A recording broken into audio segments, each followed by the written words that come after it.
नाजरीन अस्सलाम वालेकुम। IND टुडे न्यूज में आपका खैर मकदम करते हैं।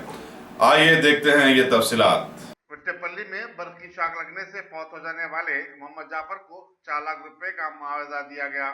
चारमीनार के रुकन असेंबली अहमद पाशा कादरी ने महलू के विरसा को ये चेक हवाले किया। इस मौके पर पत्थरगड्डी के कारपोरेटर सोहेल कादरी, शाली बंडे के कारपोरेटर मुस्तफा अली मुजफ्फर, पुराने पुल के कारपोरेटर राम मोहन, मौलाना अनवार अहमद के अलावा मजलिस के मुकामी कारकुन भी मौजूद थे।